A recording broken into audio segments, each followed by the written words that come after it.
Bonjour, je suis le docteur Juan Rivera. C'est un plaisir d'être ici avec vous aujourd'hui.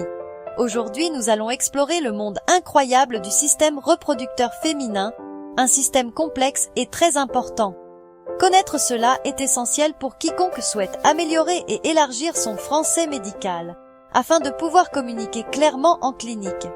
Apprendre ces mots spécifiques non seulement élargit vos connaissances médicales, mais vous aide également à mieux comprendre la santé des femmes. Et ce qui est encore plus important, cela renforce la confiance et rend la communication avec vos patientes plus claire et plus efficace, créant un sentiment de confiance et de compréhension entre vous. Être capable d'expliquer des diagnostics sensibles et des procédures dans la langue maternelle de la patiente réduit vraiment leur inquiétude, les aide à mieux comprendre leur situation de santé et, finalement, améliore les soins qu'elles reçoivent. Ce système est bien plus qu'un simple ensemble d'organes. C'est une merveille de la biologie, c'est le début même de la vie humaine. Et de ce fait, il mérite notre respect le plus profond, notre admiration et bien sûr, une étude très attentive.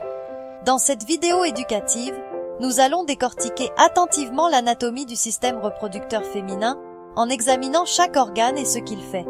Nous examinerons également les principaux processus corporels qui se produisent dans ce système, comme l'ovulation et la menstruation, et nous parlerons de certains problèmes courants qui peuvent affecter la santé reproductive des femmes, en vous donnant chaque terme médical important en français, ainsi que sa signification exacte en anglais. N'oubliez pas de regarder la vidéo correspondante en anglais, dont le lien se trouve dans la description ci-dessous.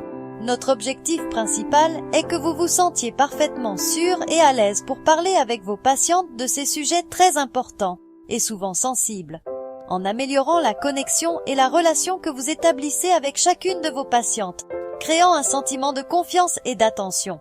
N'oubliez pas qu'il ne s'agit pas seulement de retenir une liste de mots et de termes techniques, mais de comprendre réellement leur signification spécifique et comment ils s'appliquent dans la pratique médicale quotidienne.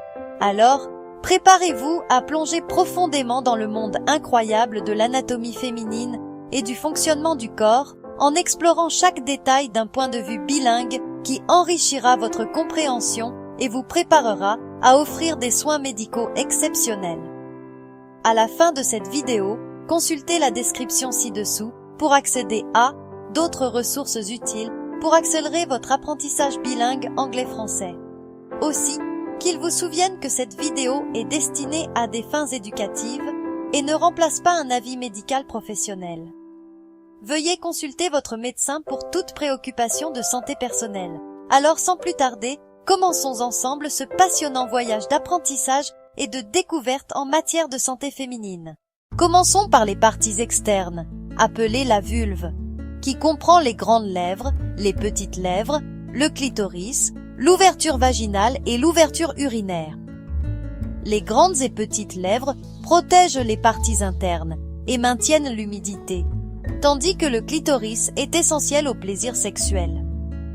L'ouverture vaginale permet la menstruation, l'accouchement et l'activité sexuelle. L'ouverture urinaire est uniquement pour l'urine.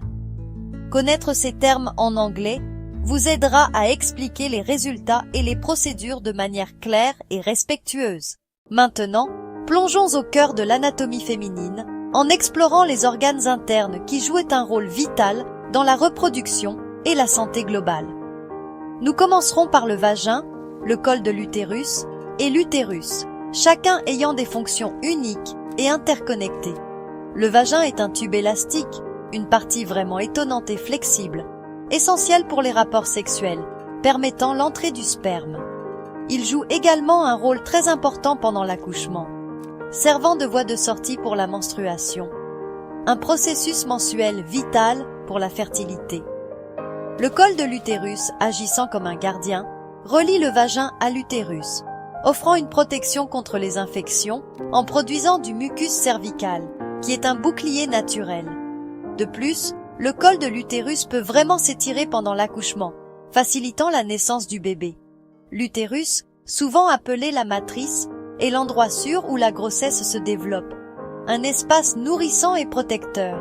Sa paroi interne, l'endomètre, est toujours en évolution et prête, Elle s'épaissit pour se préparer à l'implantation d'un ovule fécondé. S'il n'y a pas de fécondation, ce tissu se désagrège, entraînant la menstruation. Le myomètre, la couche musculaire de l'utérus, est très important car il est responsable des fortes contractions qui expulsent le bébé pendant l'accouchement. Être capable de faire la différence entre l'endomètre et le myomètre est essentiel pour diagnostiquer des affections comme l'endométriose, qui affecte le tissu endométrial. Cela aide également à trouver des myomes ou fibromes utérins, qui sont des excroissances non cancéreuses courantes. Expliquer ces idées dans un langage simple et facile à comprendre aide vraiment les patientes à mieux comprendre, leur permettant d'être une partie active de leurs propres soins de santé. De chaque côté de l'utérus se trouvent deux organes très importants, les ovaires.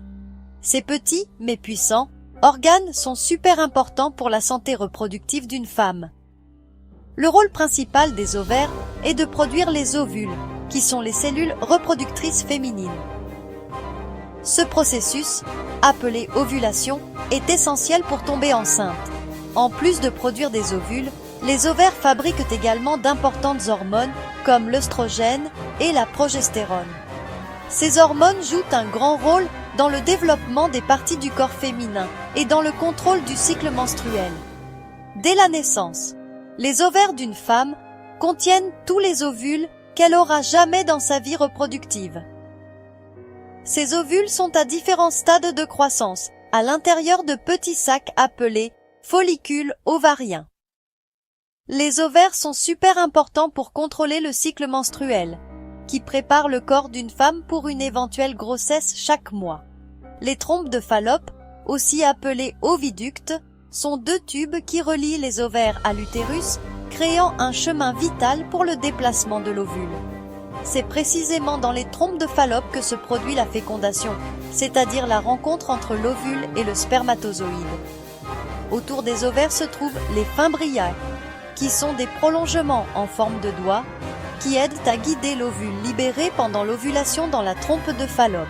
Une fois à l'intérieur de la trompe, l'ovule attend l'arrivée d'un spermatozoïde, ce qui mène à la fécondation et est bien au début d'une nouvelle vie. Mais si les trompes de Fallope sont bloquées ou endommagées, cela peut entraîner une incapacité à tomber enceinte, rendant difficile ou impossible d'avoir un bébé, ou cela peut augmenter le risque de grossesse ectopique, une situation dangereuse où l'œuf fécondé se développe en dehors de l'utérus. Après la fécondation, l'ovule fécondé, maintenant appelé zygote, voyage à travers la trompe de Fallope jusqu'à l'utérus, où il s'attachera à la paroi utérine pour continuer à se développer. Si l'ovule n'est pas fécondé, il se décompose et est réabsorbé par le corps, ce qui déclenche un nouveau cycle menstruel. Il est donc très important de connaître ces termes spécifiques pour bien comprendre et expliquer les problèmes de fertilité, les différentes procédures médicales disponibles et pour participer aux discussions sur la santé reproductive. Le cycle menstruel dure en moyenne environ 28 jours, commençant par les règles. Pendant la phase folliculaire, la FSH aide les follicules à se développer dans les ovaires, qui produisent de l'œstrogène. Plus d'œstrogène épaissit la muqueuse utérine. Un seul follicule arrive à maturité. L'ovulation a lieu au milieu du cycle, lorsque la LH libère l'ovule. Après l'ovulation, le corps jaune produit de la progestérone pour maintenir la muqueuse utérine prête. S'il n'y a pas de grossesse, les niveaux d'hormones chutent et un nouveau cycle commence avec les règles. Comprendre ce processus aide à expliquer les problèmes de règles et les problèmes de fertilité. La fécondation se produit lorsqu'un spermatozoïde pénètre dans un ovule, initiant la vie. C'est ainsi que se forme un zygote. Le zygote se divise rapidement et voyage à travers la trompe de Fallope jusqu'à l'utérus, devenant un blastocyste en chemin. Le blastocyste s'attache ensuite fermement à l'endomètre, démarrant la grossesse. L'hormone HCG, produite après l'attachement de l'embryon, est très importante car elle aide à maintenir le début de la grossesse. Le bébé grandit à l'intérieur de l'utérus de la mère pendant environ 40 semaines, protégé en toute sécurité par le sac amniotique et le placenta. Connaître ces étapes en détail est essentiel pour de bons soins prénataux. Parmi les affections courantes, on trouve les fibromes utérins, qui sont des excroissances inoffensives pouvant causer des saignements et des douleurs. L'endométriose, c'est quand des tissus similaires à la muqueuse utérine poussent en dehors de l'utérus, provoquant des douleurs et rendant difficile la conception d'un bébé. Le syndrome des ovaires polykystiques entraîne des cycles menstruels irréguliers, de l'acné et des difficultés à libérer les ovules. Ces problèmes nécessitent des soins adaptés à chaque personne et des discussions claires avec le patient. Pratiquez ces termes avec vos collègues et patients pour mieux apprendre. Cherchez plus d'aide comme des dictionnaires médicaux et des cours d'espagnol médical. Avant de partir, consultez la description ci-dessous pour un lien spécial vers des ressources conçues pour vous aider à apprendre l'espagnol médical et à devenir compétent encore plus rapidement. Merci de m'avoir accompagné dans ce voyage à travers le système reproducteur féminin.